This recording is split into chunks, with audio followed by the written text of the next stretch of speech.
आज का हमारा सेटअप थोड़ा डिफरेंट है। हम अपने स्टूडियो में नहीं है, हमारे साथ एक गेस्ट की जगह दो गेस्ट हैं। इसका सिंपल सा रीजन है, आई लव एलपी। और जब हमारी टीम की आपसे बात हुई थी तो आपने कहा था कि आप अपनी वाइफ के साथ आना चाहते हैं, तो मैंने अपनी वाइफ को भी सीधे बोला था कि यार जब प्यार की बात होती है तो फॉर्मेट चेंज हो जाते हैं उसी time. Welcome to small town show. पहले तो thank you for having us. आप लोगों ने आई थिंक एलपी से स्टार्ट हुआ है, Lalit palace, and then LP residency, now we have Coco, LP Vilas, now congratulation on monsoon, ठीक है, जाफरान भी है। मैं इसके पीछे की ना स्टोरी जानना चाहता हूँ, लाइक ये सब शुरू कहाँ से हुआ, ललित पैलेस कहाँ से एस्टैब्लिश हुआ? 2008 में हमने एलपी रेजिडेंसी स्टार्ट किया। इसको भी पुराना हो गया, लोगों को देहरादून में रियलाइज नहीं होता है, बट ये भी काफ़ी पुराना प्रॉपर्टी है। आपने मेरे को बताया था कि एक और प्रॉब्लम आई थी। ओवरऑल ग्रुप तो हमारा 40 साल पुराना है। मतलब फैमिली ओरिजिनली मसूरी की है हमारी। इनफैक्ट यही चीज़ चेक करने के लिए 2022 और 23 हम 22 में हमने नेपल्स का ट्रिप प्लान किया। तो गोइंग फॉरवर्ड आई थिंक हमने भी प्लान ये किया है कि थोड़ा और एलाबोरेट करेंगे उत्तराखंडी सेक्शन को, हम क्या प्रमोशन कर सकते हैं कुजीन का, क्योंकि देहरादून में ज़रूरत है कि कुछ जगह हो जहाँ पे आपको लोकल खाना मिल जाए। मैं आपसे ये पूछना चाहता हूँ कि उस फूड को कंसिस्टेंट रखने के लिए आपको कितनी मेहनत करनी पड़ती है? आप लोगों का विजन क्या है? आप लोगों को इसको देहरादून में ही ग्रो करना है या आप सोचते हो कि किसी और सिटी में भी इसका एक आउटलेट खोला जाए? तो ऑफ कोर्स हमारा विजन है।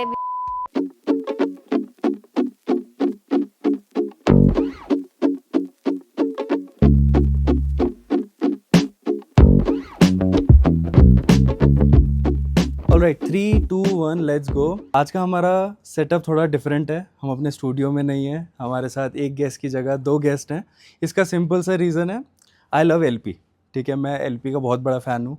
और जब हमारी टीम की आपसे बात हुई थी तो आपने कहा था कि आप अपनी वाइफ के साथ आना चाहते हैं, तो मैंने अपनी वाइफ को भी सीधे बोला था कि यार जब प्यार की बात होती है तो फॉर्मेट चेंज हो जाते हैं उसी टाइम। तो I am very happy, I am with the owners of LP. कैसा लग रहा है आपको? कैसे हो आप लोग? Welcome to small town show. पहले तो thank you for having us. I think ये काफ़ी टाइम से पेंडिंग था, right.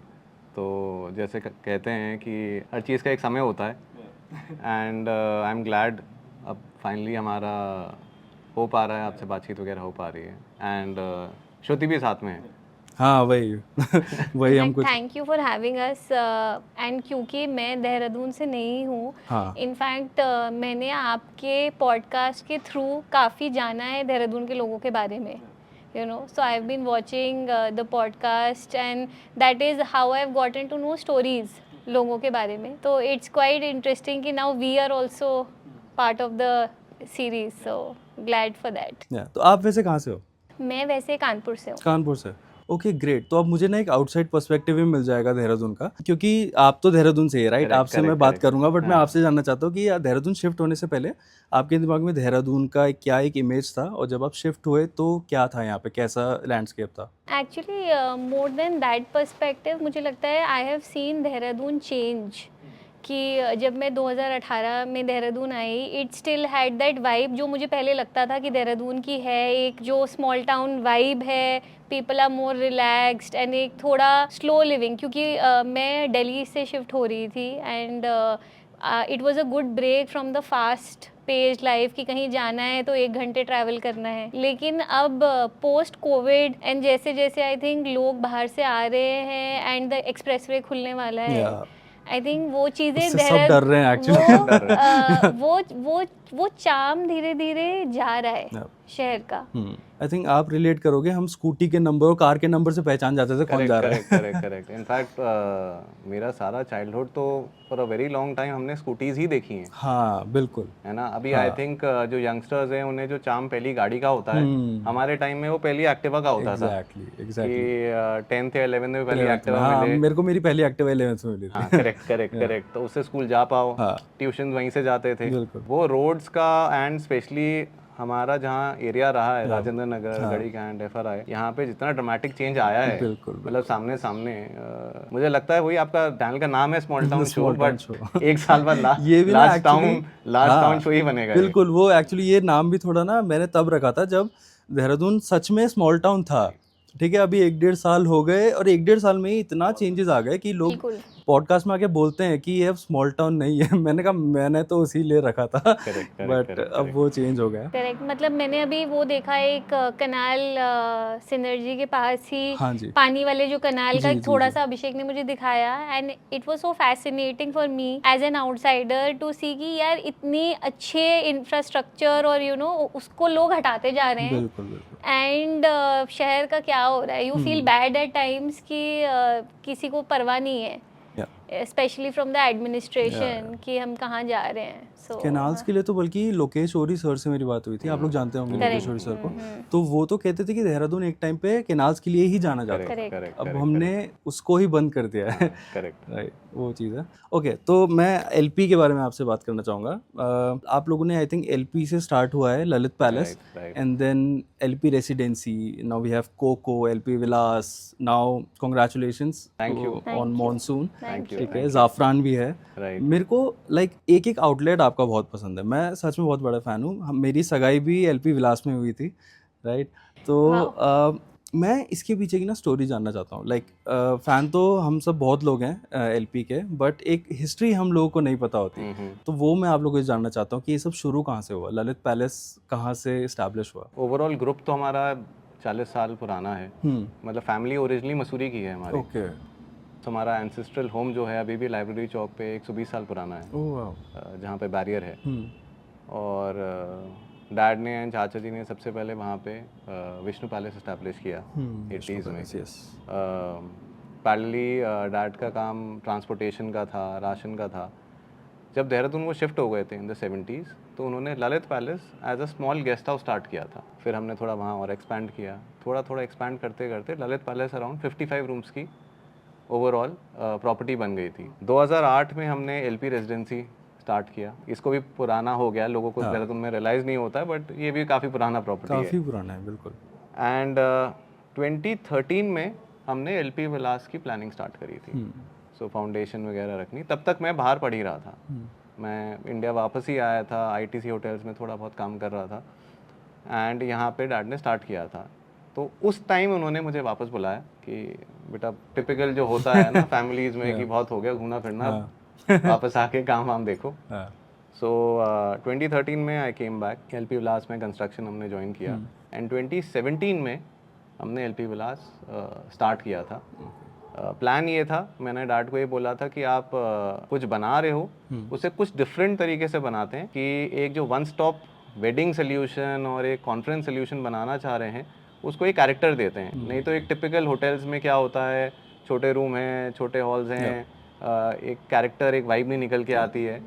So that was our idea कि एटलीस्ट इन प्रोडक्ट टाइप में कुछ डिफरेंट निकल के लाए, एंड आई थिंक वही ओवर द इयर्स लोगों ने वही अप्रिशिएट किया है कि जैसे हॉल निकला है या किसी हॉल से ये व्यू आ रहा है फॉरेस्ट का। तो 2017 में हमने एलपी विलास स्टार्ट किया था। 2020 जब कोविड हुआ, सभी के लिए काफ़ी डिफिकल्ट फेज था। ऑन अ पर्सनल फ्रंट आप इंजॉय करते हो क्योंकि ऑल ओवर सडन वो सारा काम से ना प्रेशर रिलीव हो गया है। हम दोनों को टाइम बहुत स्पेंड करने का टाइम मिला, फैमिली के साथ टाइम स्पेंड करने का बहुत मिला। फर्स्ट वेव में आई थिंक हमने कोको के बारे में सोचना स्टार्ट किया था, बिकॉज हम एलपी रेजिडेंसी को रेनोवेट करा रहे थे। ठीक है। तो 12 साल हो गए थे, प्रॉपर्टी थोड़ी पुरानी हो गई थी। एलपी विलास ने एक स्टैंडर्ड रख दिया था। तो एक ये भी होता था कि यार आपकी एक प्रॉपर्टी तो बहुत अच्छी है, बाकी दो प्रॉपर्टीज उतनी अच्छी नहीं है। सो हमने कहा इसको स्क्रैच से रेनोवेट कराते हैं, रूम्स वगैरह बेटर करते हैं। एंड एक आइडिया होता है कि आप होटल के लॉबी में कॉफ़ी शॉप रखते हो, तो हमने कहा कॉफ़ी शॉप स्टार्ट करते हैं। मैं ऑलरेडी थोड़ा पैशनेट शेफ था, घर पे मैं पिज्ज़ाज वगैरह ट्राई कर रहा था। हमें 2-3 जगह पिज्ज़ाज बहुत पसंद थे दिल्ली में। सो बहुत बड़े फूडीज हैं दोनों, मतलब लाइक खाने के लिए जीते हैं। मतलब वो चीज़ होती है ना, एक खाने के लिए तुम जीते हो। तो हमारे दोस्त भी परेशान होते हैं कि तुम्हारे साथ घूमना बड़ा मुश्किल है। मतलब हम कहीं ट्रैवल करते हैं तो हमारा ट्रैवल काफ़ी बार होता है कि खाने कहाँ खाना खाना है, उसके अराउंड हम प्लानिंग करते हैं कि ये शहर जाना है क्योंकि यहाँ का हमें खाना खाना है। तो काफ़ी लोग हमारे साथ ट्रैवल करना नहीं पसंद करते इस वजह से। बट आई थिंक उसकी वजह से आप लोगों को एक आइडिया भी मिला होगा कि आपको अपने आउटलेट्स में क्या क्या चीज़ें रखनी है. बिल्कुल. करेक्ट. एंड आई थिंक वो लॉकडाउन का टाइम था जब हर कोई घर में खाना बना रहा था. तो हम क्योंकि उस टाइम पिज्ज़ा का हमें शौक था, तो अभिषेक बिल्कुल इन डेप्थ उसमें चला गया था कि कि कैसे नया नेपोलिटन स्टाइल पिज्ज़ा आया है, उसको हम ट्राई करते हैं, क्या करते हैं. And I think Coco was just born out of that. Well, it was a lockdown baby, typically. Yeah, I always joke that I have friends who had babies, like lockdown babies, and I joke कि COVID में Coco is our lockdown baby because that's what we got out of COVID. Yeah. Okay. मेरी आपसे बात हो रही थी pizza के ऊपर. मैंने आपको बताया था कोको की बहुत तारीफ़ करते हैं. मैं भी कोको जब पहली बार आया था मैंने सुना था पिज़्ज़ा वहाँ का बहुत अच्छा है, एक बार कोको ज़रूर जाके देखो. बट आपने मेरे को बताया था कि एक और प्रॉब्लम आई थी कि लोग थिन क्रस्ट बहुत और मांग रहे थे उस टाइम, राइट? और आपने बताया था कि एक्चुअली थिन क्रस्ट पिज़्ज़ा नहीं होता है, राइट? जो पिज़्ज़ा होता है मतलब वही है, पिज़्ज़ा के बहुत टाइप्स होते हैं. एंड हुआ क्या है, हिस्टोरिकली जो नेपल्स से पिज़्ज़ा या इटली से पिज़्ज़ा निकला था, वो जो इटालियंस यूएस शिफ्ट हो गए थे उन्होंने वहाँ उसको मॉडिफाई कर दिया. सो जो आप पिज़्ज़ा हट या डोमिनोज में देखते हो वो वर्जन्स हैं जो इटालियंस यूएस में शिफ्ट होके उन्होंने अपने वर्जन्स निकाले. अब लोग जब टिपिकली एक वुड फायर्ड ओवन देखते हैं तो कहते हैं यार इसमें वो पतला वेफर थिन पिज़्ज़ा निकल के आएगा, क्रिस्पी निकल के आएगा. एंड हम जो पिज़्ज़ा बना रहे थे उसमें एक तो बहुत ज़्यादा एफर्ट जा रहा था बिकॉज हमारा आटा इटालियन फ्लावर आ रहा था, उसमें जो टोमेटोज चल रहे थे वो भी इटालियन टोमेटोज थे. तो स्टार्टिंग में इनिशियल फीडबैक कुछ ज़्यादा अच्छा नहीं था. मतलब ब्लंटली लोग बोल देते थे कि आप नान के ऊपर चीज़ डाल के खिला रहे हो, नान पिज़्ज़ा खिला रहे हो, एंड ये तो क्रिस्पी होना चाहिए. तो श्रुति और मेरा डिस्कशन भी हुआ था एंड हमने बोला कि यार देखो ये प्रोजेक्ट एक पैशन के साथ स्टार्ट किया है, हमारे ज़्यादा एम्बिशंस नहीं है. जो मैंने ऑब्जर्व किया है, जो चीज़ बाकी शहरों में और स्पेशली दिल्ली में चल रही है, ऑथेंटिक है, वो देहरादून में आ जाती है. थोड़ा टाइम लगता है लेकिन आ जाती है, लोग एक्सेप्ट कर लेते हैं बिकॉज हमारी रेसिपीज़ कंसिस्टेंटली ठीक ठाक रहती रही. आज 4 साल बाद उनको को 4 साल हो गए, अब एवरीवन हैज एक्सेप्टेड. तो मतलब आपने रेसिपी नहीं चेंज करी, लोगों का पर्सपेक्टिव एक तरीके से बदल गया. मतलब आई थिंक उसमें ना जर्नी थी जिसमें we had to actually educate people. जैसे लोगों को आदत होती है कि आप फैंसी जगह जाते हो और फोक और नाइफ से पिज्ज़ा खाते हो. तो आपने नोटिस किया होगा कोको में हमने पोस्टर्स लगाए कि एक्चुअली नापोली पिज्ज़ा को आपको फोक से नहीं खाना है, आपको उसको टिप फोल्ड करके हाथों से खाना है. And we had to educate people कि ये एक्चुअली क्रिस्पी नहीं होना चाहिए, लाइक जो होता है, जो हिस्टोरिकली ये पिज्ज़ा होता है. तो आई थिंक थोड़ा टाइम लगा but now everyone knows and कि कोको का लाइक यू सेड कि पिज्ज़ा इज़ आवर यूएसपी जो है. तो आई थिंक वो टाइम लगा बट वी गॉट देयर, हो गया. मतलब इनफैक्ट यही चीज़ चेक करने के लिए 2022 और 23 हम 22 में हमने नेपल्स का ट्रिप प्लान किया. ओके. सो हमने रेसिपीज़ वगैरह और वो सब पहले सॉर्ट कर ली थी, चालू हो गया था आउटलेट. एंड फिर भी मैंने श्रुति से बोला, मैंने कहा एक बार ना वहाँ जाके देखते हैं दिल्ली के रेस्टोरेंट्स क्या कर रहे हैं. बिल्कुल. Maybe it is different, वहाँ एक्चुअली कैसे बन रहा है, एक बार वहाँ जाते हैं, let's take a course also कि कैसे क्या है. सो हम दोनों ने स्पेशली फिर नेपल्स का एक ट्रिप प्लान किया. श्रुति ने एक पास्ता कोर्स किया, पास्ता मेकिंग. मैंने एक पिज़्ज़ा मेकिंग कोर्स किया. एंड जब मैंने वहाँ फर्स्ट बाइट ली मैंने कहा काफ़ी हद तक ठीक मतलब we are serving actually a very good pizza. So वही है, एक जर्नी रही है कोको को लेके. फिर फाइनली जब हम मॉनसून पे आए, सो आपने देखा ही होगा एलपी रेजिडेंसी में ज़ाफ़रान था, काफ़ी पॉपुलर था मेन कोर्स डिशेस के लिए. कुछ हमारा वही है because of travel and food experiences, passion था एंड थोड़ी क्रेविंग होती थी साउथ इंडियन कुजीन की, कुछ रीजनल कुजीन की. पहले हम एक्सप्लोर कर रहे थे कि एक नया रेस्टोरेंट प्लान करते हैं जहाँ पे हम ये जो चूल होती है ना आपको कुछ स्टार्ट करने की, है ना, कुछ डिफरेंट करने की वो चीज़ होती है कि हम कहीं कुछ जाके अगर बहुत इंटरेस्टिंग है, बहुत बढ़िया चीज़ खाते हैं तो हमें एक वो होता है कि इसको हम देहरादून में कैसे कर सकते हैं. मतलब हम उसे कैसे ला सकते हैं और क्या कर सकते हैं कि why not Dehradun people should also taste ये जो चीज़ चल रही है. सो फिर इन एनी केस हम ज़ाफ़रान को थोड़ा रेनोवेट करने का, बड़ा करने का प्लान कर रहे जो थे। पहली बार वो न्यूज़ आई थी सबको बड़ा दुख हुआ था। आई थिंक आप लोगों ने भी देखा होगा, सब पूछ रहे होंगे ये क्यों कर रहे हो। करेक्ट। तो इनफैक्ट हमने इसीलिए एक वीडियो प्लान किया था कि क्लोजिंग टू ओपनिंग हम एक वीडियो प्लान करते हैं, सो दैट एक चैलेंज भी रहेगा कि यार 1 महीना या 40 दिन में हम एक नया रेस्टोरेंट ला पाएँ। So we have to push ourselves and the team की जल्दी से बनाएं। सो पैरेलली हमने एक नया मेन्यू प्लान किया। हमारा डिस्कशन हुआ कि इसको रीब्रांड करते हैं। उससे भी काफ़ी मतलब बैकलैश हुआ, क्योंकि इंटरनली ऑल्सो एक चीज़ हो रही थी, आपका इतना अच्छा स्ट्रॉन्ग ब्रांड है, रेवेन्यूज़ भी अच्छे आ रहे हैं, इसी को क्यों नहीं बड़ा कर देते with a better menu. But then I thought जो एक कॉन्सेप्ट हम लेके आना चाहते हैं वो सॉर्ट ऑफ ज़ाफ़रान में नहीं आ पाएगा। बाद में ऐसा ना हो लोग बोले यार हाँ ज़ाफ़रान बड़ा तो हो गया बट है चीज़ वही, जबकि उसके पीछे मेहनत कोई देखेगा नहीं। देन भी थोड़ा मॉनसून, आई मीन उसकी भी एक स्टोरी है कि नाम एक टिपिकल रहता है। आया कैसे वैसे ये मॉनसून नाम? सो मैं 2-3 नाम एक्सप्लोर कर रहा था टिपिकली, यू नो, एंड मुझे चाहिए था कि थोड़ा कैफेश साउंडिंग नाम हो, कोई नाम ऐसा हो जो हिंदी का भी हो बट इंग्लिश का भी लगे, या इंग्लिश का भी हो और हिंदी का भी ना हो, बट मतलब कूल हो, ताकि आजकल के जैसे हमारे जनरेशन वाले हैं वो भी उससे रेजोनेट कर पाएँ कि कुछ नाम ऐसा था। ऑल्दो अभिषेक ने मॉनसून सोचा है एंड अभिषेक सेड कि ये बहुत बढ़िया नाम है। तो मैंने कहा नहीं यार ये तो बहुत लिमिटेड हो जाएगा, सीजनल हो जाएगा। फिर हमने काफ़ी इसको प्लान किया कि हम इसको अपनी जो हमारी एक स्टोरी है मॉनसून की, कि हम रीजनल डिशेस कर रहे हैं, हर जगह केरला से लेके कश्मीर तक की डिशेस कर रहे हैं। एंड फिर वही हम आई थिंक किसी से बात कर, अभिषेक ने इनफैक्ट किसी से बात कर रहा था तो रियलाइज़ किया कि जैसे मॉनसून भी पूरे कंट्री को हिट करता है एज अ फिनोमिना, तो साउथ से स्टार्ट होके नॉर्थ तक जाता है, फिर रिट्रीट करता है। फिर हमने कहा कि ठीक है, एक रिलेटेबिलिटी फैक्टर भी आ रहा है इन टर्म्स ऑफ, क्योंकि हमारा मेन्यू भी बहुत वेरीड है and it travels across states. तो फिर तब मुझे लगा कि हाँ मतलब कुछ है, एक रिलेटेबिलिटी है नाम की कि रख सकते हैं। नहीं, ये बहुत थॉटफुल नाम था, बिकॉज पहले जब मैंने सुना था मॉनसून नाम तो मेरे को भी लगा था मॉनसून मतलब मॉनसून तो एक बस सीज़न है, बट देन आप लोग आई थिंक टेबल के आगे जो रखते हैं मैट्स रखते हैं उसमें मॉनसून का लिखा हुआ है कि नाम पीछे रीज़न क्या है, देन मेरे को भी लगा कि इट्स अ ब्रिलियंट आइडिया है। एंड देन अब वो जब जगह पूरी निकल के आई, क्योंकि आप नाम और कॉन्सेप्ट और मेन्यूज पहले सोचते हो, अब जब जगह भी निकल के आई तो बिल्कुल देख के लगा यार बहुत ही बढ़िया नाम है। लॉन्च जैसे आ रहा है, रेस्टोरेंट के अंदर फ्लो कर रहा है, जब एक्चुअली मॉनसून में बारिश होगी इधर तो एक टिपिकल देहरादून वाइब जो लोग रेस्टोरेंट में एक्सपेक्ट करते हैं कि देहरादून आएंगे, क्योंकि काफ़ी लोगों को ये गलत फहमी है कि Dehradun is a hill station.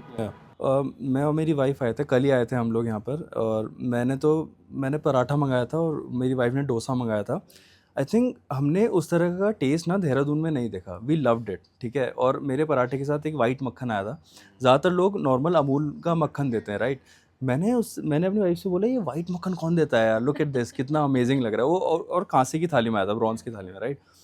तो मेरी वाइफ ने कहा था ये वाइट मक्खन देते हैं दादी, नानी और मॉनसून।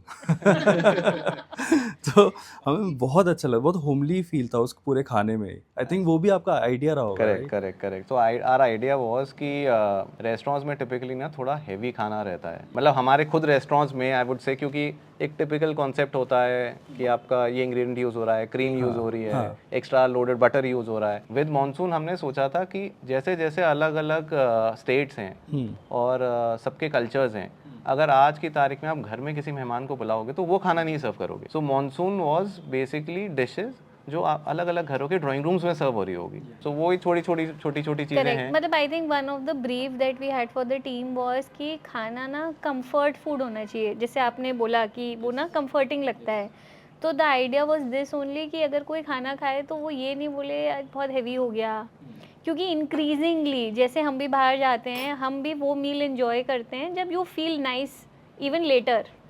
तो ये एक आइडिया था कि अब खाना खा रहे हैं तो जो लोग एक्चुअली अपने घरों में खाते हैं उसी का एक एलिवेटेड वर्जन हो एंड ऑथेंटिसिटी हो।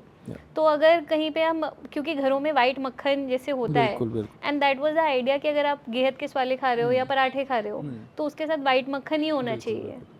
प्लस एक वो रायता भी दिया था आपने, वो किस चीज़ का बना था? वो बहुत अमेजिंग रायता था, वो उत्तराखंडी रायता था। हाँ। उसमें एक्चुअली रायते में ना एक छौंक पड़ती है, जो बहुत ही टिपिकल उत्तराखंडी वो होती है, तो वो उसका स्वाद था। बेसिकली छौंक का स्वाद होता है उसमें।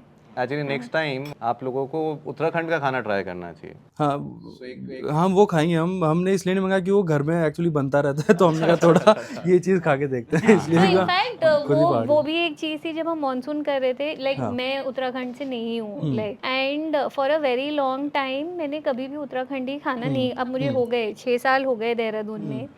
एंड आप I think it was last year हमारे पास विलास में कुछ गेस्ट आए थे जिन्होंने रिक्वेस्ट की कि हमें लोकल खाना खाना है, तब मैंने टीम के साथ बैठ के एक उत्तराखंडी थाली क्यूरेट की उनके लिए, which is the first time जब मैंने भी खाना उत्तराखंडी खाया और मैंने कहा ये तो बहुत ही बढ़िया खाना है, ये हम लोगों को क्यों नहीं देते हैं। तो देहरादून में ही आपका देहरादून कैफे है, में right? एंड जब हम उत्तराखंड मतलब जब हम ये रीजनल कर रहे थे तो वी वर वेरी कॉन्शियस कि एक section should be dedicated to our own regional food, you know, क्योंकि बहुत बार होता है कि अगर आप वैसे सोचो कि देहरादून में कोई ना वो एक प्राइड मिसिंग है, क्योंकि शायद लोगों के या तो घर में खाना बनता है वो, तो लोग ये नहीं सोचते कि हम बाहर जाके वो खाना खाएं। बट अगर एज टूरिस्ट या एज गेस्ट जब हम जयपुर जाते हैं तो हमें वो कचौरी खानी होती है या हमें लक्ष्मी मिष्ठान भंडार का दाल बाटी चूरमा खाना होता है।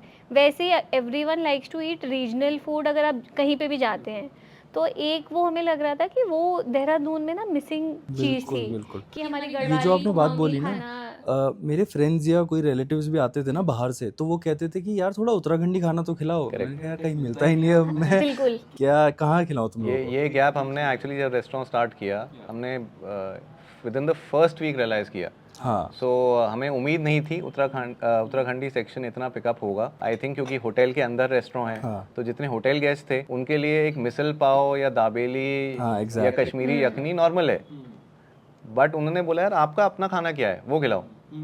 And when they had the थाली, मतलब बहुत ही पसंद आया उन्हें। तो गोइंग फॉरवर्ड आई थिंक हमने भी प्लान ये किया है कि थोड़ा और एलाबोरेट करेंगे उत्तराखंडी सेक्शन को, हम क्या प्रमोशन कर सकते हैं कुजीन का, बिकॉज देहरादून में ज़रूरत है कि कुछ जगह हो जहाँ पे आपको लोकल खाना मिल जाए। यस, और प्लस मानसून का मेन्यू आपने इतना अच्छा बनाया है, वो खुलते ही पूरे इंडिया के डिशेस हम देख सकते हैं। आई थिंक ऑलमोस्ट हर जगह के डिशेस है आपके पास, तो वो आप लोगों का शुरू से एक आइडिया रहा था, राइट, कि कोई भी इंडिया से यहाँ पर आए, से उत्तराखंड का ही लोग नहीं, कोई भी कहीं से भी आए, अगर उनको घर के खाने की भी याद आए तो उनको यहाँ पर मिल जाए। एंड आई थिंक वो सबको मानसून में मिलेगा। तो अगर कोई मानसून नहीं आया तो please visit monsoon, it's an amazing place. Absolutely yes. अब एक ये बात भी है ना कि अगर जैसे आपने कहा यहाँ एकदम घर का खाना मिलता है, राइट, तो कभी घर में किसी को खाना बनाने का मन नहीं है तो वो यहाँ भी आ सकता है और उसको वही सेम चीज़ मिलेगी, राइट। करेक्ट। ग्रेट। तो मैं आप लोगों को जानना चाहता हूँ कि आप लोग कब मिले एंड आप दोनों साथ में बिजनेस को कैसे चलाते हैं, आप इनके कैसे हेल्प करते हैं, आप इनके कैसे हेल्प करते हैं। हमारी स्टोरी काफ़ी फ़नी भी है Okay. क्योंकि हम मिले वैसे कॉलेज में, so we know each other through college, लेकिन उसके बाद Abhishek got into hospitality, I am a lawyer, so I got into law. In fact I practised for full time for about 8 years। तो जब मैं देहरादून शिफ्ट भी हुई थी, मेरा कोई प्लान नहीं था to become part of the hospitality industry. I had my own office, I was for 2 years मैं वकालत ही कर रही थी। एंड ये जैसे हमारी कोको की जर्नी जहाँ से स्टार्ट हुई, वहाँ से मैं हॉस्पिटैलिटी में इन्वॉल्व हुई, क्योंकि लॉकडाउन था, काम सब कुछ बंद था, हम भी as lawyers we were on videos and Zoom calls everything. And जब कोको स्टार्ट हुआ, क्योंकि मेरा भी बहुत इंटरेस्ट था उसमें और बहुत इनपुट था, वहाँ से मेरा इन्वॉल्वमेंट हॉस्पिटैलिटी में स्टार्ट हुआ। उसके पहले like Abhishek was the only one who was involved in the business, so to speak. And धीरे धीरे पहले कोको हुआ, फिर बिकॉज हम होटल रेनोवेट कर रहे थे, then I got involved more in the hotel operations part. And by now अब मैंने लाइक वकालत साइड पे हो गई है, and I am more involved in the hospitality part of it. भले ही वकालत साइड में हो गए, but it's good to have a lawyer. No, definitely. No, it's good to have a lawyer, but not to have a lawyer wife. Correct. देखो my wife is also a lawyer. See, so you would know. ये would know. I know मतलब wife से जीतना वैसे ही मुश्किल है, बिल्कुल, और फिर ऐसे तर्क निकल के आते हैं। दलीलों में तो जीत ही नहीं हाँ, सकते वैसे भी। correct. Yeah. End of course फिर आप भी रिलेट कर सकते हो कि साथ में काम करने के प्लसेस भी होते हैं, माइनस भी होते हैं। हमारे आर्ग्यूमेंट्स डेली होते हैं, कितना भी हम चाहें कि काम डिवाइड कर दें। सो मोटा मोटा हमने कुछ कुछ एरियाज डिवाइड कर दिए हैं जहाँ मैं इनको नहीं पूछता, ये मुझे नहीं पूछती, लेकिन फिर भी ऐसी चीज़ें होती हैं जहाँ कॉमन ग्राउंड आता है कि नहीं ऐसा करते हैं, मैं बोलता हूँ ऐसा करते हैं, बट इट्स फन। प्लस आप बिजनेस साथ में करते हैं ना, तो आपको एक दूसरे के बारे में आई थिंक ज़्यादा समझ में आता है, राइट? क्योंकि बिजनेस साथ में कर रहे हो और इसमें आपकी स्ट्रेंथ वीकनेस सब कुछ इसमें पता लग जाता है। बिल्कुल। तो जब आपके फादर ने आपको बिजनेस ज्वाइन करने को कहा था, तो इनिशियली आपका पहले से प्लान था फैमिली बिजनेस ज्वाइन करने का, या उस टाइम आपको लगा कि यार ये मैं क्यों कर रहा हूँ, मुझे कुछ और करना है? देखो ये ना आई थिंक वही है, कोई ग्रो करता है ना तो उसकी थॉट प्रोसेस भी चेंज होती रहती है। इनिशियली रहता है कि आप बिजनेस फैमिली से हो, स्कूल में दिमाग में होता है कि अल्टीमेटली तो घर वापस आना है, बट जब पहली बार आप दिल्ली जाते हो, सो हम दोनों DU में थे, वो बाहर का एक एनवायरनमेंट मिला, बहुत ही लिबरेटिंग होता है कि छोटे से, उस टाइम देहरादून एक्चुअली बहुत छोटा था, तो फर्स्ट टाइम आप डोमिनोज जा रहे हो, यू नो हमने वो एक्सपीरियंस किया है, फर्स्ट टाइम पिज़्ज़ा हट जा रहे हो, तो ऑल ऑफ अ सडन वो कॉस्मोपॉलिटन कल्चर मिला। फिर मैं स्विट्ज़रलैंड भी गया पढ़ने के लिए हॉस्पिटैलिटी, तो जब मैं वहाँ पढ़ रहा था तो सॉर्ट ऑफ मेरा हो गया था कि यार इंडिया ही क्यों वापस आना, forget Dehradun. But again family में I was the only one, तो आके मुझे संभालना भी था, डैड की भी एज हो रही थी, सो आई थॉट कि फर्स्ट स्टेप ऐसा करते हैं, मैं इंडिया आके होटल किसी होटल ग्रुप को ज्वाइन करता हूँ एंड एक बार इंडिया आके देखता हूँ क्या काम है कैसा है। तो मैंने ITC ज्वाइन किया। उसके बाद इनफैक्ट 1-1.5 साल मैंने अपना एक स्टार्टअप भी चालू किया। उस टाइम वो स्टार्टअप कल्चर स्टार्ट हो रहा था, जोमेटो जब फूडी वे था एंड जोमेटो बन रहा था, आई एम टॉकिंग अबाउट 2012। तो मैंने 2 साल वो भी किया। तो डैड ने मुझे बुलाया कि क्या हो रहा है, मैंने कहा एक स्टार्टअप है एंड ये IT से रिलेटेड है, हम लिस्टिंग्स करते हैं। मुझे समझ नहीं आया कि यार ये तो समझ ही नहीं आ रहा क्या बात है, नहीं इसमें तो फंडिंग मिलती है एंड वैल्यूएशन ऐसी होती है, तो ही couldn't relate to it and मतलब उनकी भी क्या गलती है, मतलब बिल्कुल ही अलग वो हो जाता है, जनरेशन गैप है, करेक्ट। एंड अब तब तक इतना स्टार्टअप कल्चर उठा भी नहीं था इंडिया में। अब वो normally I think shark tank वगैरह सब देखने लग गए हैं, तो सबको आदत है कि क्या बात, अब हर चीज़ का एक बिजनेस है, स्टार्टअप है। करेक्ट। सो अनविलिंगली, तो इनिशियली जो आपका क्वेश्चन था, मैं बड़ा अनविलिंगली देहरादून आया, और जब आया 2013 में तो 1 साल तो लिटरली मैं कोमा में था कि यार यहाँ क्या करने आ गया, मैं क्या कर रहा हूँ। मेरे को कंस्ट्रक्शन हो रही थी, मुझे लग रहा था मैं बाहर से पढ़ के आया हूँ, इसमें ये बीम कॉलम सरिया इसमें मेरा कोई कंट्रीब्यूशन नहीं है, राइट। पुराने होटल्स थे, उसमें सब कुछ ऑटो पायलट पे चल रहा था। ये भी जब आए शादी के बाद, इन्हें भी थोड़ा टाइम लगा। इनफैक्ट जब मैंने डिसाइड किया कि we'll get married and I will eventually shift to Dehradun, उस टाइम मैं कैम्ब्रिज में पढ़ती थी, तो मैं अपना मास्टर्स कर रही थी एंड मेरे टिपिकली बाकी सारे फ्रेंड्स वगैरह दिल्ली में थे। मैंने जैसे अराउंड 15 साल दिल्ली में बिताए हैं, तो मेरे फ्रेंड्स वर शॉक्ड कि तुम देहरादून शिफ्ट होके करोगी क्या या वहाँ रहोगी कैसे, क्योंकि दिल्ली में जब आप होते हो आपकी life, and plus when you are working as the litigation lawyer वगैरह, आपका वो पूरा सर्कल, आपकी स्केड्यूल रूटीन बिल्कुल ही अलग होता है। So everyone who knew me was shocked कि इसको क्या हो गया है, ऐसे कैसे डिसाइड कर लिया कि हम देहरादून जाके रहेंगे। And but I think Dehradun was difficult initially because मैं जैसे लोगों को नहीं जानती थी एंड स्टार्टिंग में क्योंकि आप अपना काम कर रहे होते हो तो आपको इतना टाइम भी नहीं होता है कि आप सोशलाइज़ करो वगैरह, जिसकी वजह से आई थिंक जब कोको स्टार्ट हुआ तो वो मेरे लिए as a social factor also बहुत इम्पॉर्टेंट था। क्योंकि स्टार्टिंग में आई डोंट नो अगर आप शुरू में आए हैं, कोको हमने जब चालू किया था तो बहुत छोटा था एंड हम ना हर टेबल पे I would talk to people. मेरे आज की डेट में जो देहरादून में काफ़ी जो अच्छे फ्रेंड्स हैं, वो उनसे मैं कोको में मिली because they were a guest at Koko. So it was क्योंकि कोको का क्विजीन डिफरेंट था, थोड़ा जो यंग जो थोड़े जिनका विजन था या जो थोड़े एक्सपेरिमेंटल लोग थे, उनसे कोको में मुलाकात हुई, फिर धीरे धीरे बातें हुई एंड कोको में हम काफ़ी इवेंट्स करते हैं, जैसे हमारी विस्की टेस्टिंग, वाइन टेस्टिंग वगैरह, तो उसमें काफ़ी लोगों से मुलाकात हुई, नेटवर्किंग काइंड ऑफ इवेंट्स, जो अब मेरे फ्रेंड्स बन गए हैं। तो I think everything slowly like helped and Dehradun definitely grows on you. अब आज की डेट में आई एम सो हैप्पी कि मैं दिल्ली में नहीं हूँ, it's like a gas chamber. Plus हमारा जो इलाका है, आप भी थोड़ा रिलेट करोगे, मतलब इवन जब पूरा पीक ट्रैफिक और सीज़न का टाइम होता है, ऐसा नहीं है कि हमारे यहाँ बिल्कुल चौक ब्लॉक हो जाता है, या वो अभी भी जो गलियां वगैरह हैं वो शांत हैं, अंदर वैसा ही है, पुराना ही है। FRI ये जगह है ना, थोड़ी अभी शांत है। ONGC, हाँ आई थिंक अभी भी वो अपार्टमेंट्स नहीं हाँ, है, वो अभी नहीं भी आया। लाइक यू नो कोठी है, हर किसी के पास एक छोटा सा गार्डन है, आप नेबर्स को जानते हो।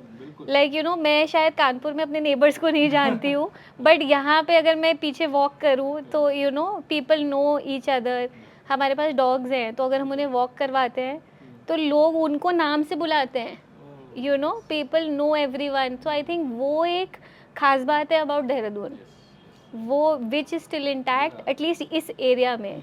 वो घर होना ना जिसे हम बंगला बोल सके, क्योंकि मैं मुंबई भी गया हूँ, दिल्ली भी गया हूँ, वहाँ पे ना बंगला लोग बोलते हैं, बट वो बंगले लायक घर होते नहीं है, वो बहुत छोटे छोटे घर होते हैं। हाँ, वो फ्लोर सिस्टम होते हैं। हाँ, हाँ। प्लस देहरादून में कभी अपार्टमेंट का सिस्टम था ही नहीं। आई थिंक 1 या 2 सोसाइटीज़ होती थी जिसमें अपार्टमेंट होते थे, अब तो यहाँ पे अपार्टमेंट ही अपार्टमेंट्स है हर जगह। यस, तो ये एरिया अभी भी बचा हुआ है, आई एम वेरी हैप्पी। जब तक बचा रहे। हाँ, यस।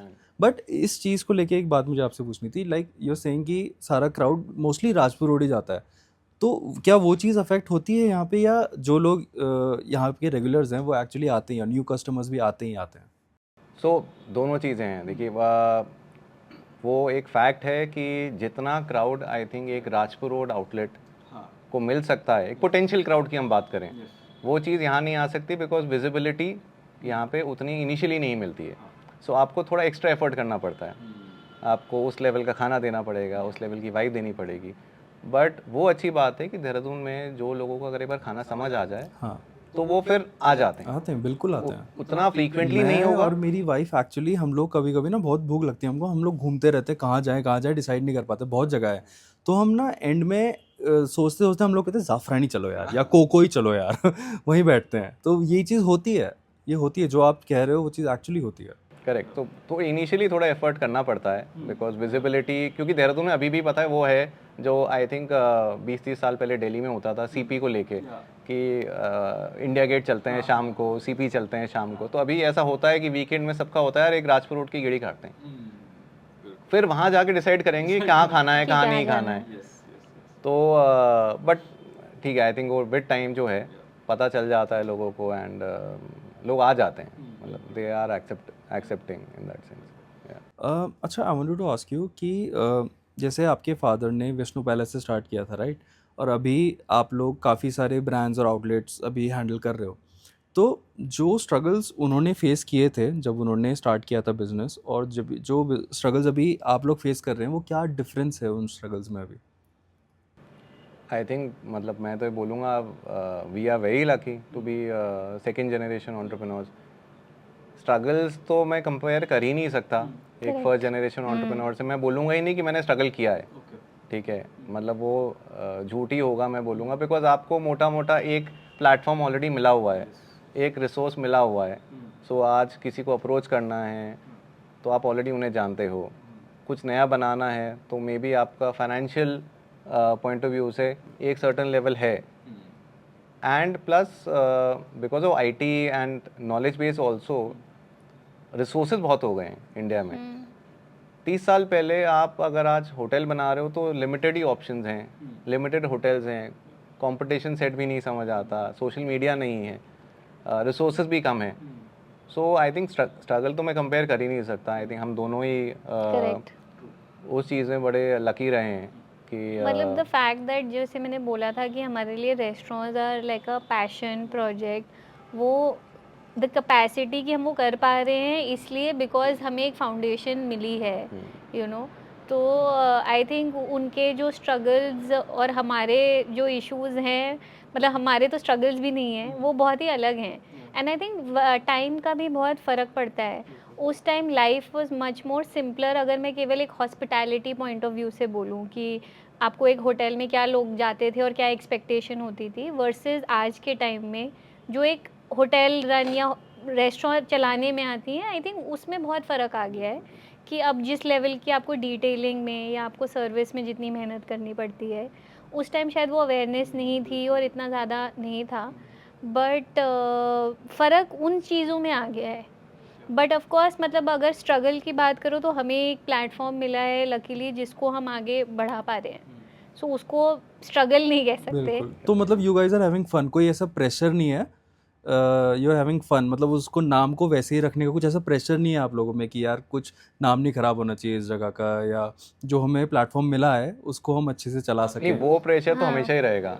आई थिंक वो प्रेशर तो हमेशा रहेगा जब आपको पता है कि आप एक फैमिली में आपने उस फैमिली से स्टार्ट किया, एक नया ब्रांड बनाया है, तो इनफैक्ट वो प्रेशर बढ़ता जाता है विद एवरी ब्रांड। correct, जैसे आई correct, थिंक अगर हमने कोको खोला था तब इतना प्रेशर नहीं था, तब हम उसको actually as a passion project कर रहे थे, बट जब हम मॉनसून की तैयारी कर रहे थे वो एप्रीहेंशन होता है क्योंकि लोगों को लगता है कि अच्छा इनका कोको है तो क्या ये लिव अप करेगा, वो खाना उस लेवल लोग का होगा, कंपेयर करने लग जाते Compare हैं। की सर्विस उस लेवल की होगी कि नहीं, या एक रेस्टोरेंट चलो बना लिया दूसरा ब्रांड बनेगा कि नहीं बनेगा।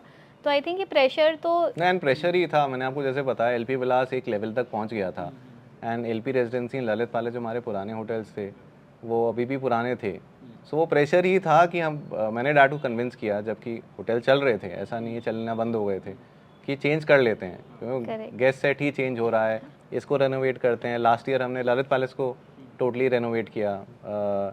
मैंने डैड को फिर बोला कि यहाँ से आपने स्टार्ट किया है, ये तो एक फाउंडिंग एक हेरिटेज प्रॉपर्टी बन के रहनी चाहिए।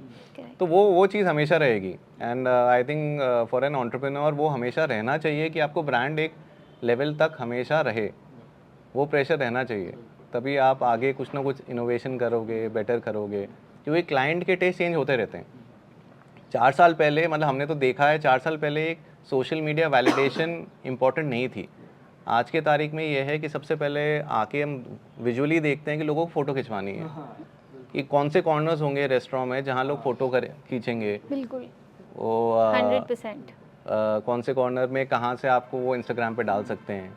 सो वो चीज़ें हमने भी देखी हैं 18 से 25 तक। करेक्ट, मतलब आई वाज सरप्राइज स्टार्टिंग में जब हमने कोको खोला था, end of course like I said कुछ एजेंडा नहीं था खुलने का, मतलब लोग आते थे फ़ोटो खिंचवाते थे और चले जाते थे।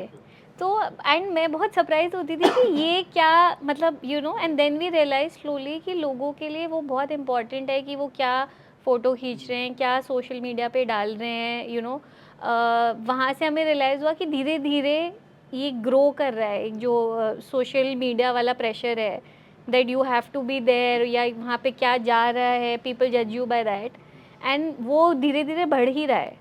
सोशल मीडिया तो इतना ज़्यादा इम्पोर्टेंट हो गया है अब कि जैसे आपने कहा कि लोगों को फ़ोटो खिंचाने के लिए जगह चाहिए होती है, राइट?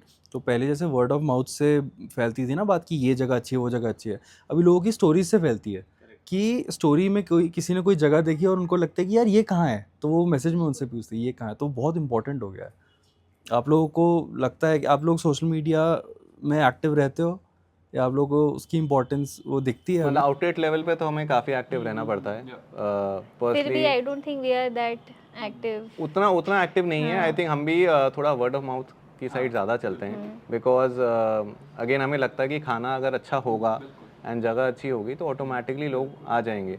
प्लस उसकी वजह से ना ग्राफ भी आपका थोड़ा कंसिस्टेंट चलता है। नहीं तो होता है कि आपकी जगह की स्टार्टिंग में हाइप बनती है और फिर एकदम वो ड्रॉप डाउन हो जाता है। लॉन्जिटिविटी नहीं रहती, यू बिकम लाइक वो 6 महीने आपको मिलता है क्योंकि आप नए हो, हर किसी को एक बार आना होता है, फिर उसके बाद वो ड्रॉप हो जाता है। तो आई थिंक वो चीज़ रहती है। बिल्कुल सही कह रहे हैं आप। जो वर्ड ऑफ माउथ से जो चीज़ फैलती है ना, आई थिंक उस पर ज़्यादा ट्रस्ट किया जाता है। करेक्ट कि उस स्टोरी में हमको सिर्फ एक फ़ोटो दिख रही है, उसके ज़्यादा हमको कुछ पता चल नहीं रहा है उसके बारे में, वो तो है। देहरादून में मैं देख रहा हूँ आजकल बहुत ज़्यादा ही लोग कैफ़ेज़ और रेस्टोरेंट्स में अपना पैसे इन्वेस्ट कर रहे हैं, राइट? तो क्यों तुम मेरे को तो ऐसा लगता है कि लोगों पे जैसे ही पैसे आ रहे हैं उनका पहला थॉट आता है कैफ़े रेस्टोरेंट खोल दो राइट? उसके बाद ज़्यादा प्लानिंग चलती नहीं है, बस वो जगह खोल दी गई है। इसी वजह से आई थिंक काफ़ी ज़्यादा रेस्टोरेंट बहुत जल्दी बंद भी हो जाते हैं, राइट? तो व्हाट डू यू थिंक कि आपका क्या पर्सपेक्टिव है इसको लेके कि वो क्यों नहीं चल रहे हैं कैफ़ेज़, और व्हाट डू यू थिंक कि वो क्या गलत कर रहे हैं, और कुछ टिप्स अगर आप देना चाहें किसी भी जो अपना एक नया कैफ़े खोलना चाहता है या रेस्टोरेंट खोलना चाहता है? आई थिंक इनहेरेंटली ना रेस्टोरेंट बिजनेस काफ़ी ग्लैमरस है, क्योंकि आप एक रेस्टोरेंट खोलते हो तो शायद आपको विजिबिलिटी मिल जाती है वर्सेस आप कुछ भी नॉर्मल काम कर रहे हो, राइट? तो I think that is what attracts people कि चलो एक रेस्टोरेंट हो हमारा, और वो but no one looks at the flip side of the restaurant. मतलब it's a very hard industry. मतलब इनहेरेंटली दिल्ली में तो कहा जाता था कि अगर 10 नए रेस्टोरेंट खुल रहे हैं तो 8 बंद हो रहे हैं, एंड वो पार्ट लोग नहीं मतलब ध्यान रखते खोलते टाइम। तो बहुत सारे फैक्टर्स होते हैं एक्चुअली जो सारे क्लिक करने चाहिए, एंड उसके बाद वो एक्स फैक्टर लक का भी रहता है कि एक रेस्टोरेंट लॉन्जिटिविटी वाइज चले। सो मेरे हिसाब से I think anybody who's planning to open a new restaurant, one capex जो आप लगा रहे हो वो एक थॉटफुल तरीके से प्लान करके लगाना चाहिए। आई थिंक काफ़ी बार आप ओवरबोर्ड चले जाते हो, आउट ऑफ पैशन कि कर रहे हैं यार, इस लेवल का साउंड सिस्टम लगाते हैं। अब हर जगह उतना शायद ज़रूरत ना हो। केपेक्स आपने एक बार प्लान कर लिया तो आपको वो देखना है कि केपेक्स कैसे रिकवर करना है, क्योंकि पहले 6 महीने में तो आपकी प्रॉफिटेबिलिटी रहेगी, एंड लोग नॉर्मली उसी में खुश हो जाते हैं कि अच्छा चल रहा है, अच्छा प्रॉफिट आ रहा है। बट आप ब्रेक इवन कब करोगे केपेक्स का? बिकॉज जब ब्रेक इवन हो जाएगा उसके बाद तो आप कमाना स्टार्ट करोगे। So I think that is very important कि फाइनेंशियल पर्सपेक्टिव से आप थोड़ा प्लानिंग करो। Then of course I think हम डिस्कस करते हैं कि 3-4 चीज़ें इंपॉर्टेंट होती हैं हमारे बिजनेस में। Location is one, vibe is two, and सबसे इम्पॉर्टेंटली जो always gets ignored is the food, and then food being consistent. तो फोर्थ एस्पेक्ट है कंसिस्टेंसी। मैं आपसे ये पूछना चाहता हूँ कि उस फूड को कंसिस्टेंट रखने के लिए आपको कितनी मेहनत करनी पड़ती है? लाइक आपकी टीम सेम रहती है, बट कभी अगर टीम चेंज हुई या कोई एक स्पेसिफिक शेफ़ चेंज हो गया तो वो प्रॉब्लम आती है कि नए शेफ़ को वही चीज़ बताने में? प्रॉब्लम तो आती है, आपने रेसिपी सेट कर रखी होती हैं। सो वो थ्योरेटिकली मैं आंसर दूँ, आपने रेसिपी SOP सेट कर रखे हैं, बट जब भी कोई नया शेफ़ आता है, स्पेशली इंडियन कुजीन में क्या है ना, ये जो स्वाद अनुसार, ये जो तड़का स्वाद संजीव कपूर जी ने स्वाद अनुसार बता दिया है वो स्वाद अनुसार हो नहीं पाता। हर एक शेफ़ का मसाला डालने का जो चुटकी है वो अलग होगी। सो आप रेसिपी सेट करते हो ग्रामेज में, स्पून्स वाइज, बट थोड़ा बहुत हिलता है। एंड आई थिंक वहीं एक है कि एज एन ओनर आपको थोड़ा पर्सनली इन्वॉल्व होना पड़ेगा। हफ्ते में 10 दिन में एक बार आप पे पर्सनली आप खाना चेक करो। कभी कभी क्या होता है, स्टाफ से गलतियाँ हो जाती हैं, सो पोलाइटली आपने बता दिया, उसमें ट्वीक कर लिया, यू नो।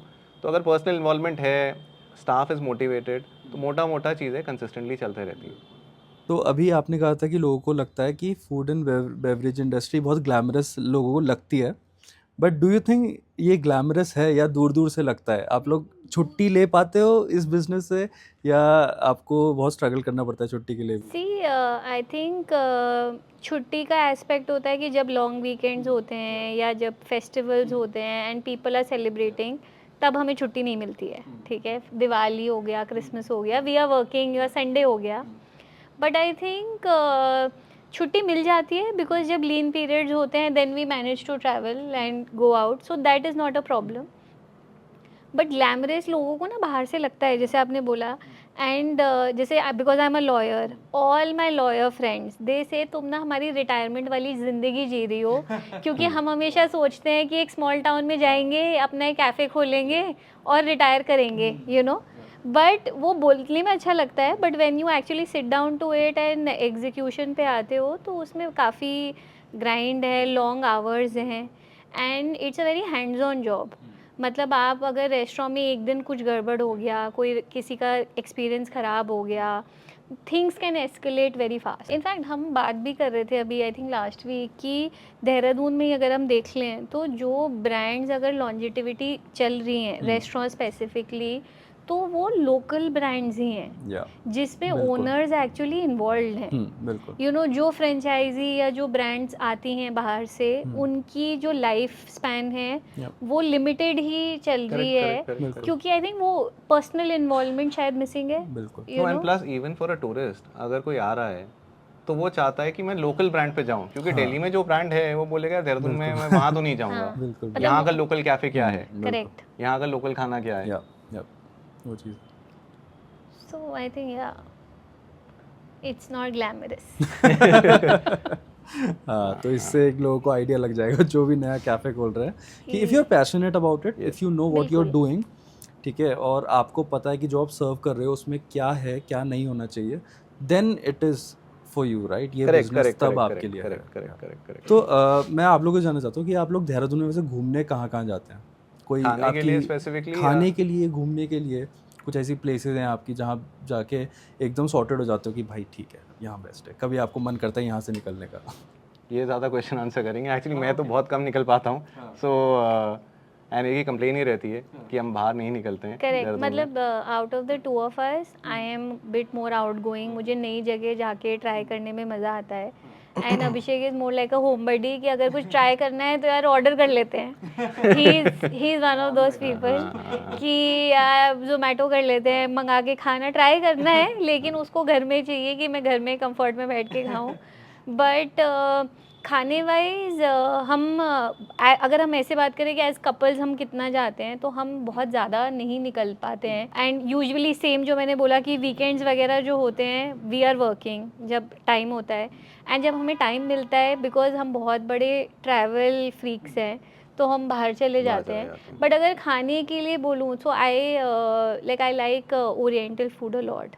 तो मुझे काइलन का खाना पसंद है, मुझे येलो मैरीगोल्ड का खाना काफ़ी पसंद है। And in fact we love this brand जहाँ से हम मोमोज खाते हैं, at momos which was a find. But हमें गड़ी कैंट के मोमोज ट्राई करने हैं, क्योंकि 2-3 बार हमारी बात हुई है। हाँ, मैंने भी आपको बोला था, मैं आपको बल्कि करेक्ट। लोकेशन ही भेजूंगा कि एमीज मोमो करके है वहाँ पे, हम दोनों को बहुत एक मेरी पसंद है। फ्रेंड ने भी रेकमेंड किया था, हम एक बार गड़ी कैंट गए भी वो इतने उसको सारे थे ढूंढने तो हमें समझ नहीं आया कि कहाँ कौन सा है। कौन सा है। हम एक बार इनफैक्ट ड्राइव करके गड़ी कैंट गए वहाँ कि पे है भी देखने बहुत के लिए, सारे बहुत यार, सारे बहुत थे। सारे हैं। हाँ।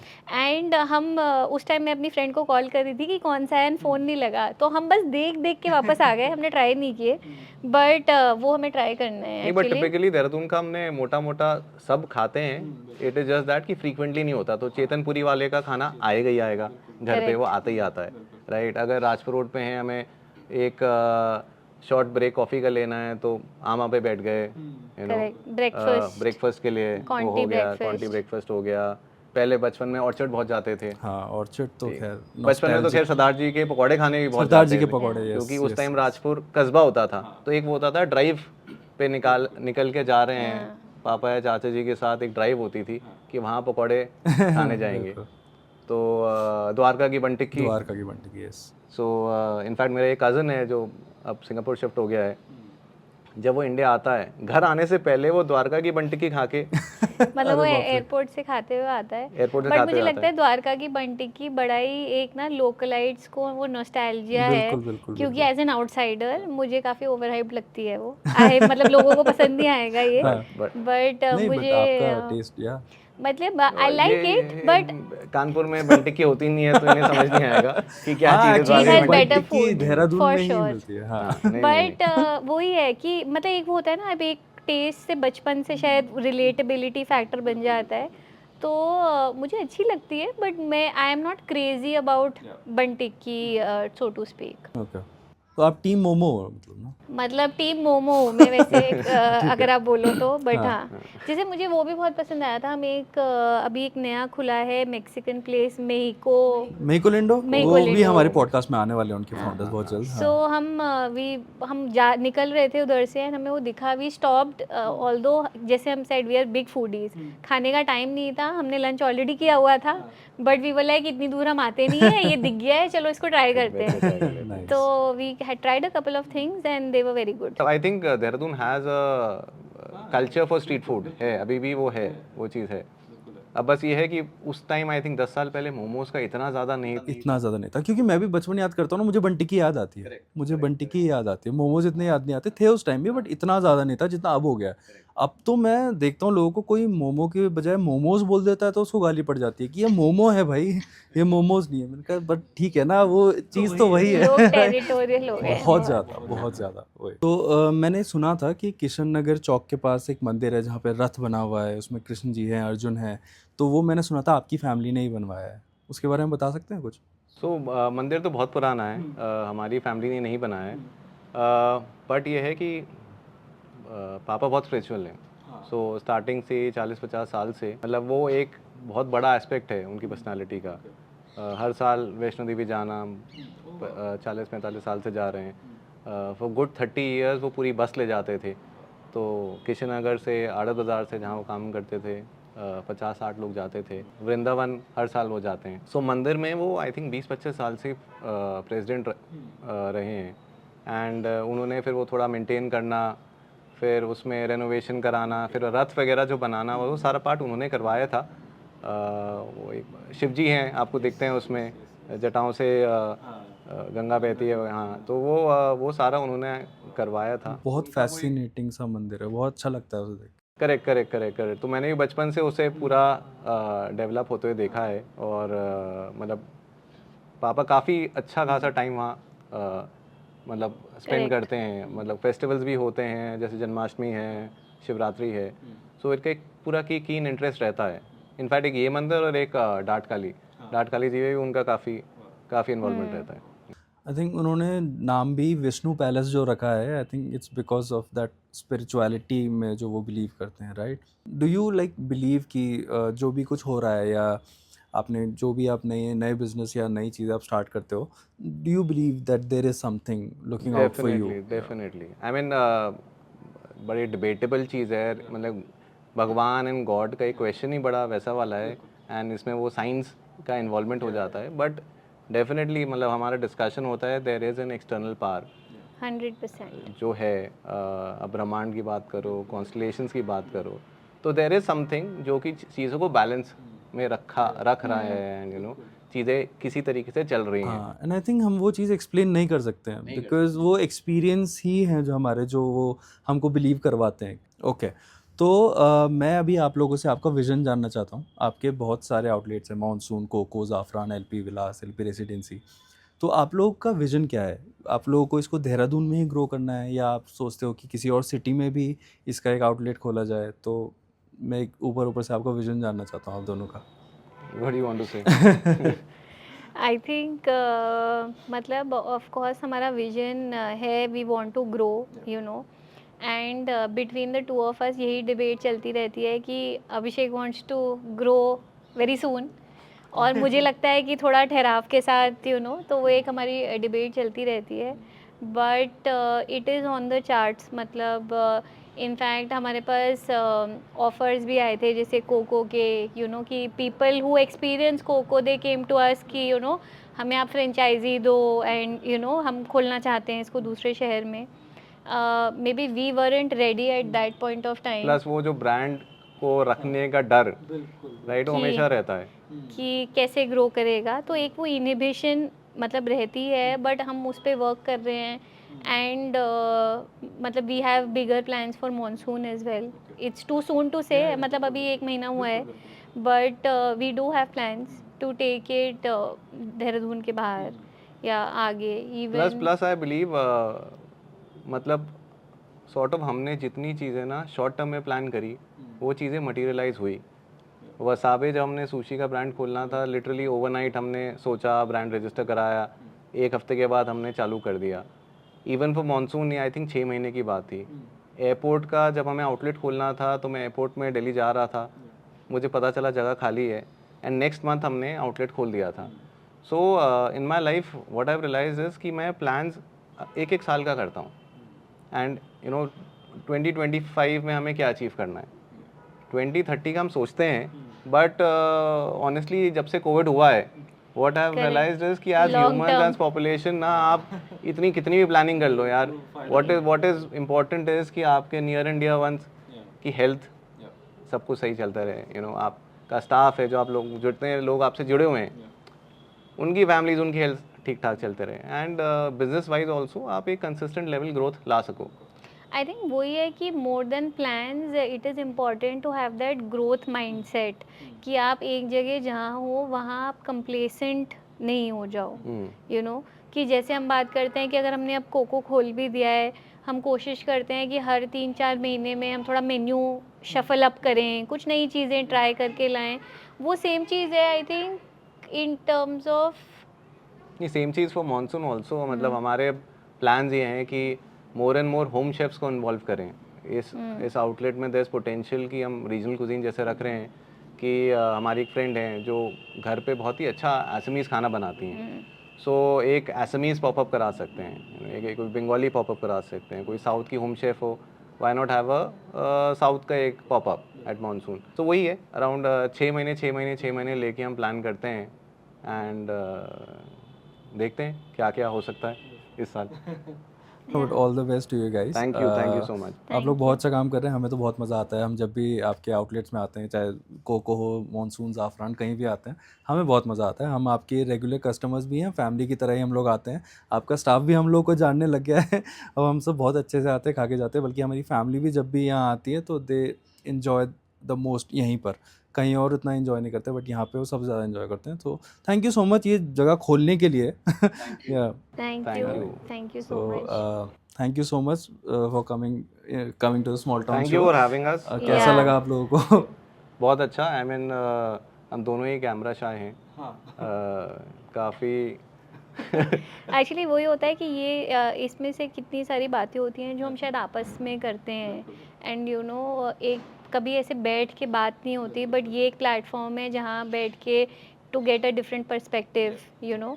तो वो एक नई चीज़ है जहाँ हम एक किसी तीसरे इंसान से बात कर रहे हैं। अदरवाइज़ खाने को लेके या हमारे प्लान्स को लेके it is only the two of अस जो हम लगे रहते हैं। बिल्कुल। प्लस तो आपके कस्टमर्स को भी पता लग जाएगा कि आप क्या सोचते हैं, आपने कोई चीज़ स्टार्ट करी तो क्यों करी है। बिल्कुल, आई थिंक उससे कनेक्ट भी बनता है, जैसे यू नो वो वाली चीज़। बट मज़ा आया बात करके। डेफिनेटली मेरे को भी मतलब मजा आया। टाइम कैसे बीता हाँ, पता नहीं चला। पता नहीं चला। एक्चुअली मैंने सोचा था कि इतना लंबा होगा तो यू नो क्या होगी, क्या बात होगी, बट वही बातें होती रहती हैं ना, पता नहीं एफर्टलेसली लगता। वो यस, पता नहीं यस। लगा। बिल्कुल। करेक्ट। तो थैंक यू सो मच, मुझे बहुत मज़ा आया आप लोगों से बात करके, एंड आई होप सबको बहुत मज़ा आएगा जो भी ये पॉडकास्ट देखेगा। तो thank you so much. Thank you for having अस। आते रहना प्लीज। हम तो आते ही रहेंगे, हम आते ही रहेंगे। हम कहीं नहीं जाने वाले।